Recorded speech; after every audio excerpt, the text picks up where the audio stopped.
ನೈಸರ್ಗಿಕವಾಗಿ ವಿಷಮುಕ್ತ ರಾಸಾಯನ ಮುಕ್ತವಾಗಿ ಜೀವಾಮೃತವನ್ನು ಮಾಡೋದು ಹೇಗೆ ಅಂತ ತಿಳಿಸ್ಕೊಡ್ತಾ ಇದ್ದೇವೆ. ಹಾಗೆ ಅದಕ್ಕೆ ಏನೇನು ಸಾಮಗ್ರಿಗಳು ಬೇಕಾಗ್ತವಂತ ತಮ್ಮಲ್ಲಿ ತೋರಿಸ್ತಾ ಇದ್ದೀವಿ. ಕೆಂಪು ಹೆಂಗಲ್ಲ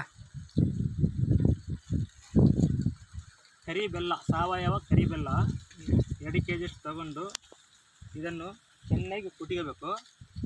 ಹಾಗೆ ದ್ವಿದಳ ಧಾನ್ಯದ ಹಿಟ್ಟು, ಜೋಳದ ಹಿಟ್ಟು, ಕಡಲೆ ಹಿಟ್ಟು, ಈ ಹಿಟ್ಟು ತಗೊಳ್ಬೇಕು. ಹಾಗೆ ಬದಿಯನ್ನು ಮಣ್ಣು ಸೇರಿಸ್ಕೊಂಡ್ಬಿಟ್ಟು ಬಕೆಟಲ್ಲಿ ಕಲಿಸ್ಬಿಟ್ಟು ಅದನ್ನು ಮಿಕ್ಸ್ ಮಾಡಿ ಇದರಲ್ಲಿ ಹಾಕಲೇಬೇಕು. ಹಾಗೆ ಗೋವಿನ ಸಗಣಿ ಕಲಿಸ್ಬಿಟ್ಟು ಇದರಲ್ಲಿ ಹಾಕಬೇಕು. 180 200 ಲೀಟ್ರ್ ಡ್ರಮ್ ಇದು. ಇದಕ್ಕೆ ನೀವು ತುಂಬಿಸ್ಕೊಬೇಕು.